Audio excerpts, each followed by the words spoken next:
All right, guys, I'm back with a bit of a different video today. I had a few videos recorded and ready to go.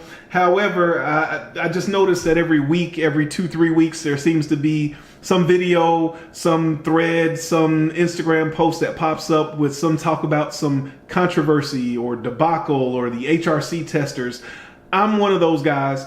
So I want to kind of put a video out to reframe the conversation again, because I have put a video out like this before, but I also want to take it a step further and I want to make a proposal to all of you guys. The video people, the thread people, those guys. But first I want to kind of back up, because I think we're missing a whole portion of the conversation about this whole HRC debate and debacle.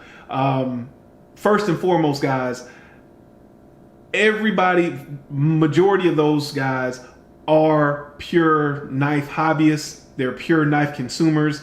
We're all in this for the same thing. We all want to spend our hard-earned money on a quality product, a quality tool that is going to give us performance that we are looking for and that we expect for what we think we're getting. That's simply it. So the division I don't get. And I don't see where it's getting us anywhere, because it's like the conversation just keeps going in a circular motion and we're not moving forward. So that's why I'm going to put this together to put the conversation in context, the original conversation, and then make a proposal to move us forward to get us out of this vicious loop that's occurring. So with all that being said, Super Steel Steve, aka Chef Kalari, Super Steel Steve here on YouTube, Chef Kalari on Instagram, has said time and time again that all of this started when they had a few knives that they were cutting with. They noticed that the cutting performance in use was not living up to the expectations of the steels that they had.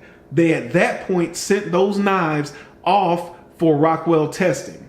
At that time, they noticed that the poor performing blades, poor performing first, were then tested and the Rockwells were low, given what the steel was. So that's how the whole thing came about. Use first, testing second, connecting the two and seeing over time that the lower Rockwell numbers on the steels that were supposed to perform a certain way were not. The performance was less than what was supposed to be seen. That's how the whole thing started. So all the talk about it's more than Rockwell testing, absolutely, absolutely. As the next guy consistently talks about all the time, and you can tune into his page, Banner 24/7. He's got video after video after video, but there's one main concept that he has thrown out time and time again, and that's talking about the knife's blade as a four-legged stool. And there are 4 categories that a knife blade has to maintain at some level of decency to be a decent knife blade, period. And again, let me put that in context. A folding knife with good cutting performance, good wear resistance, that there are 4 things that have to come into play with that. Rockwell hardness is one of those things. And I know that there's been some talk about the Rockwell hardness, and it's not everything. I would direct you to Laren, Knife Steel Nerds, knifesteelnerds.com. Laren is a metallurgist. He has a PhD. He has a website. He has an Instagram. He posts articles. He's a published PhD.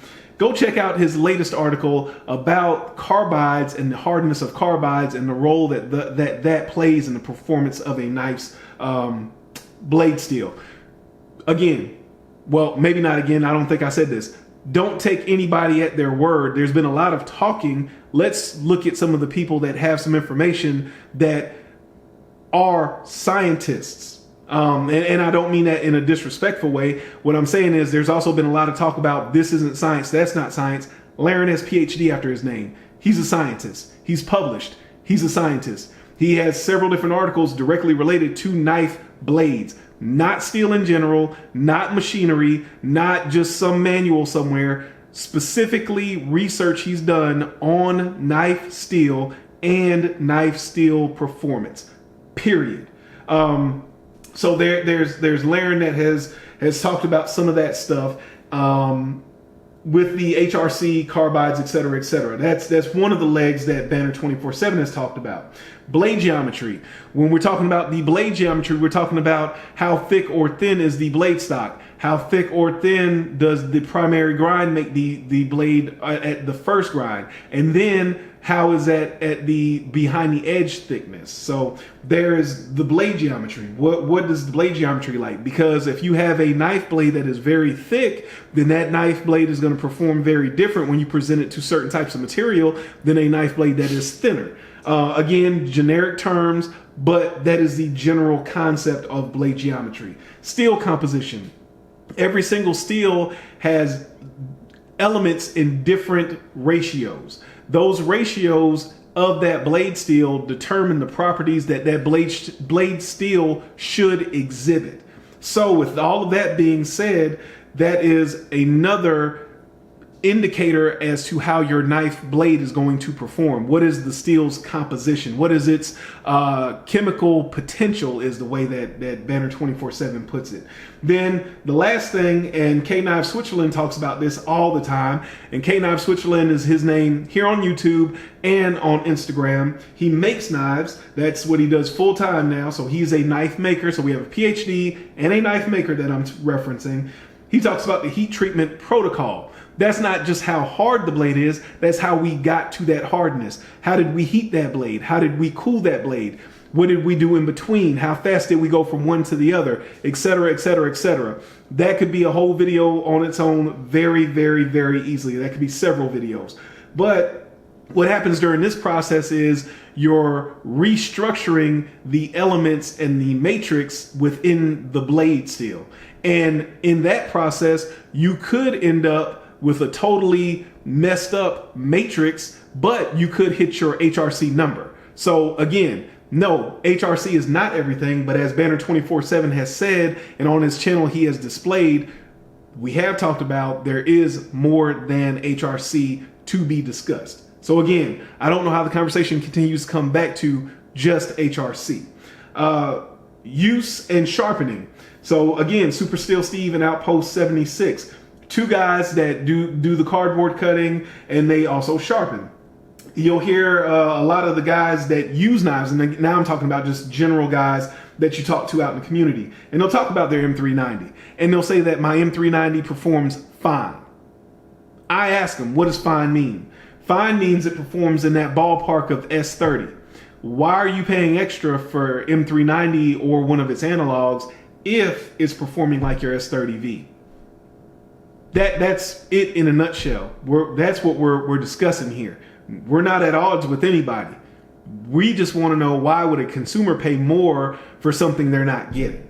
The other thing that you'll notice, and this tells you about how your blade was processed before it got into your hands. All of those things I talked about before. When you sharpen the knife, is it gummy? Is it sticky? Does the burr come off very easily? Does it come off very cleanly? On the opposite side of does it feel gummy or sticky, does it feel, some people will say it feels like glass on the stone. Those are indicators of how good or how poor your knife was treated before it got sent to you. So these are things that you can only tell from use. And again, we have a lot of talk about knives and knife steel and all this stuff, but very few from the point of view of use. So that brings me to my last point, which is my proposal. The largest correlation that we've seen over time in the Rockwell testing and the actual use of the knives is between 20CV, M390, those analogs, and S30, which I know this is S35, these two steels, the analogs of M390 and S30V. Those are the ones that show the most discrepancy. The M390 is performing right around the S30 and sometimes worse. So my proposal is, instead of taking people's words for it, instead of making videos back and forth, instead of, just talking, I myself right here, right now, am saying I will put my money up to purchase a knife in either one of these steels to put into a pass around of the guys that like I said, we're having this conversation at a distance. The guys with the videos and the posts and this, that, and the other, let's get together. My contact information is below. My Instagram is public. Let's get together. I will donate one of the knives. If one of you guys or the rest of the group of you guys will donate the other knife, let's put some knives in some hands. Let's put the knives to material and let's see what the real world performance is. Let's see how well they retain their edge. Let's see how they sharpen up, and let's see how that goes over time as it goes from person to person to person. And let's come back together and discuss that. Let's build some cohesion in the community instead of just having these conversations at a distance and a lot of it being just talking about things. Let's do something. That's my proposal. It's out here for the public to see. Take it or leave it. Like I said, this video is not about any division. This video is all about doing and bringing us together. We're not moving forward with just having a circular argument. So hope this video kind of framed things and put it in a better frame of reference. And I hope that I have taken a step forward to actually completing a task that will allow us to come to the table and talk and build cohesion amongst the knife community about this whole conversation. I appreciate you guys watching. I'll catch you in the next video. Remember, a lazy man carries a dull knife.